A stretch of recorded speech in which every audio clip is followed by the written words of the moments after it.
this demo today for a change. So we're taking that Panigale. Oh, this is standard Panigale. Luckily the day warmed up, man, because it was brutally cold all morning. It was 20 degrees. But beautiful day. Looks like we're going to wisp of clouds. Might roll in clouds later.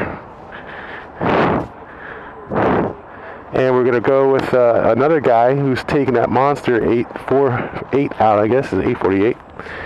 And the guy who's going to escort us is a Ducati Panigale owner.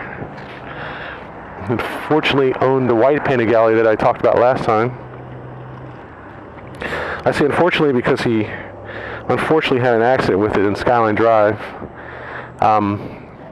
Where I may take my bike today. I haven't taken it up there yet, so I think I'd like to go up there once this year, and it's getting to the point where we're going to start thinking about putting this thing away. So for the winter. So I said, well, we'll go up there once more day. I've actually gone on the road. See how crowded it is. Last time it was just way too crowded to even think about dicking around with it until I got down to the bottom, but I didn't want to go all the way down to the bottom. I was just surprised that it was that warm when I got there. I might have if I'd known it was that warm. But I planned to go down the bottom and come back up. So anyway, off we go. Put it in sport mode. Almost out of gas, of course. This thing. Woohoo! Nobody behind me, right? Okay. This thing is loud as Christmas. And it kicks up a big old load of oil when it starts.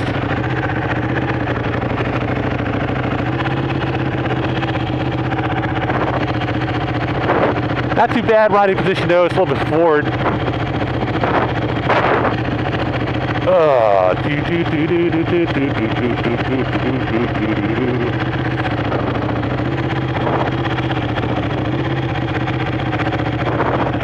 Not too bad. It doesn't have too bad a steering lock. People are saying it. Steering lock's really tight. I don't really see that. It's not nearly as bad as the R1s. It's not bad handling off at low speed either. Well, you don't really care about that, do you? I do. Oops. I don't think I run right into me. It's not bad. It's got good verticality. A little thuddy off idle though.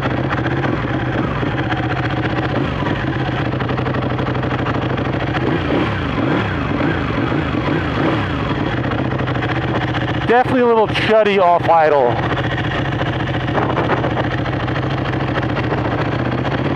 Yep, she's not warm yet.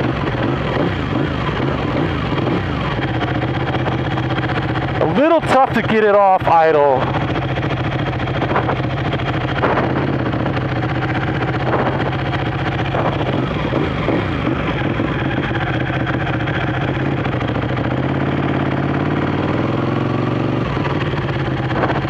Not too bad.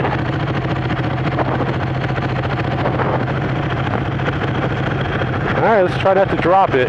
You ready?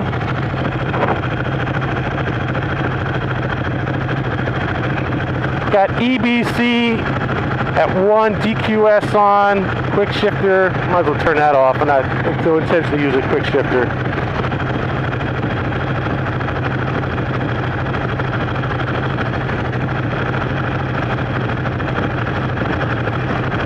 Figure out how to turn it off. ABS, traction control 5. All right. Try not to spin it out right here.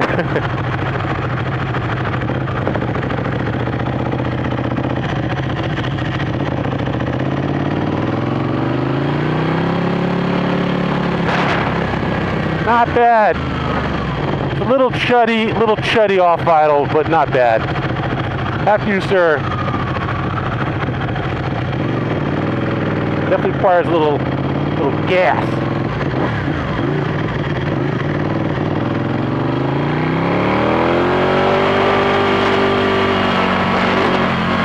Woo! Alright, so we got the bucking going.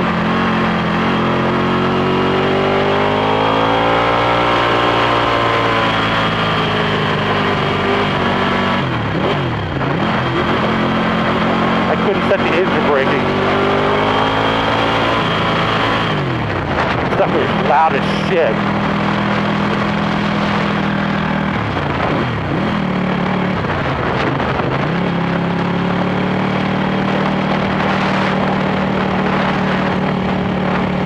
My jacket's half open.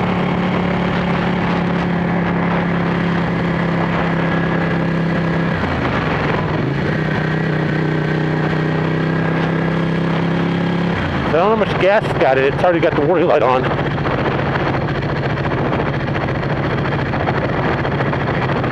So this is the bottom end Showa suspension, non-adjustable. Well, it's not electronically adjustable. It's up the modes.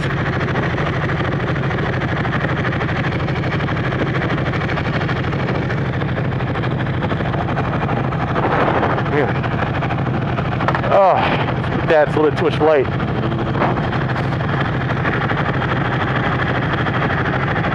Definitely takes some gas to get this thing moving. It's not very smooth at all. Traction control, but it does have a little punch. It's not too bad at all off idle.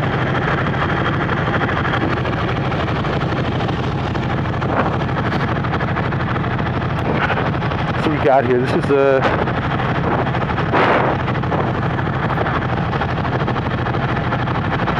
more modes. That's all set modes. And she's busy playing with her phone and blocking the right lane. But here we go. Gotta give it some gas. Gotta stay on it.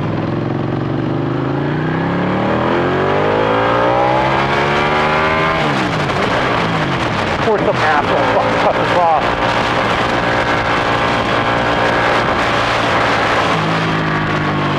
Oh, engine. Alright, so we got into the menu, just come around a turn. It's not good, it's shifting into like wet, race, all kinds of shit. Okay, now it's wet. Fuck if the menu still ride the bike. Go! There you go.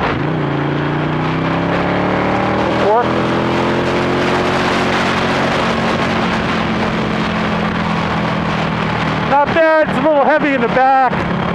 Front end's a little bit light. It's got like a 750 front end and a liter bike back end.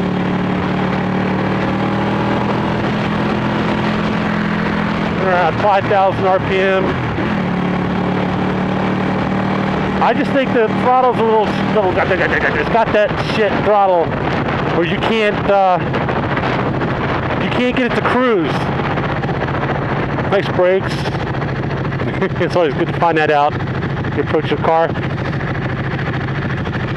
This is a big problem you run into a bike, man. People pulling out in front of you, cutting over in front of you.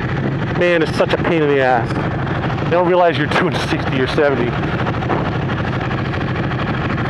So I don't want to be sitting around farting around with the menus.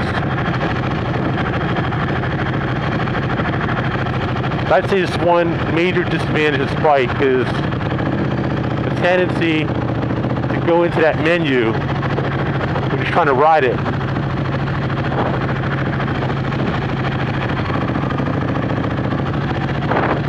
Clutch lever is not too bad, it's a little bit heavier than mine. Look at this one.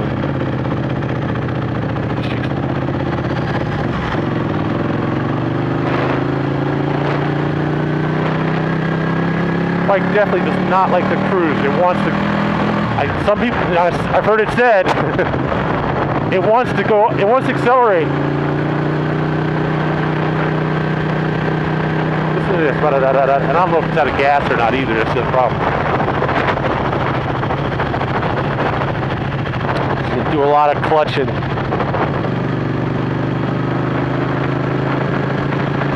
it's very thin. I've got my knees way in just to grab the tank.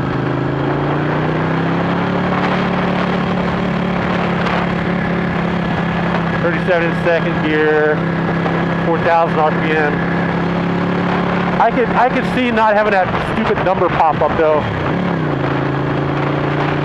It doesn't distract me, but because I'm barely looking at the tach, but I can see it getting bigger and smaller, you know, like they say it does. I don't see it as much of a distraction. I'm spending a lot of time looking at the tach. The one advantage of these bikes, these leader bikes, you should always exploit is you very rarely have to look at the tach. It's a good thing. You just run it a gear higher too. You should have plenty of power. It shouldn't be an issue to have to look at the tach. Get used to the sound of the mid-range, and you know when you're getting close to the red line because it runs out of power. You don't have to worry about running into the red line. Not like a 600 where just go wait. They'll run right into it. Even on the 600, man, it's still 15,000 RPM is not something that, you know, normally we'll hear. Not bad. Not inconspicuous though. They have a charcoal gray, dark charcoal gray R1 in there, and it just looks sweet. And I've seen the blacker, the jet black Gixxers last year. They also look sweet. I'm not sure that, even on looks, I would pick this bike over one of those.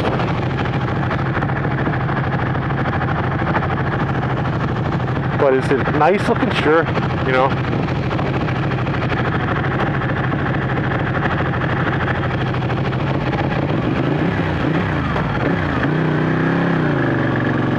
Definitely takes a firm hand on the throttle to get this thing going.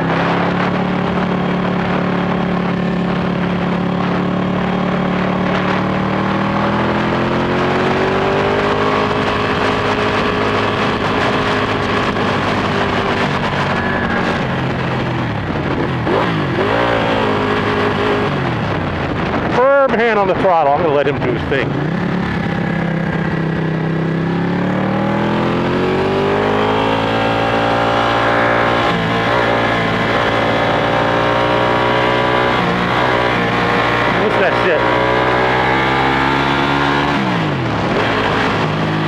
It's just too kicky. It wants to kick back and forth, and like not doing that with a fucking $15,000 motorcycle. Just stick it up there in third gear.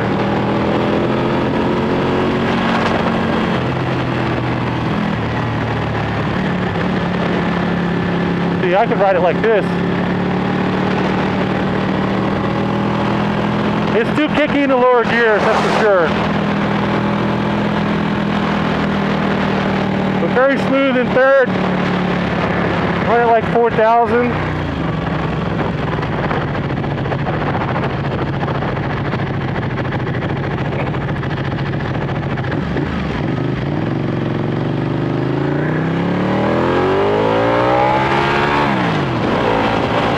Woohoo! I didn't see a mid-range hole, that's for sure.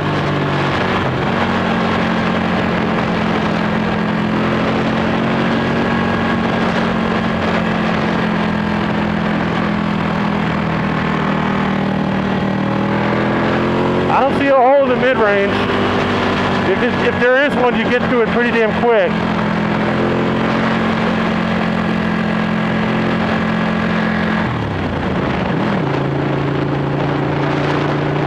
Not bad.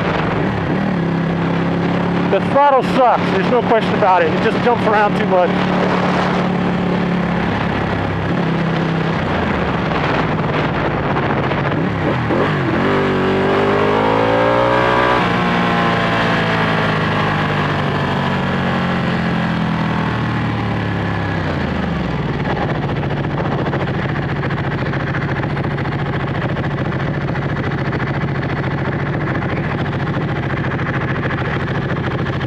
Oh. Alright, well, I've pretty much seen what I need to see on this bike. Just to run out of gas. We're gas station right here.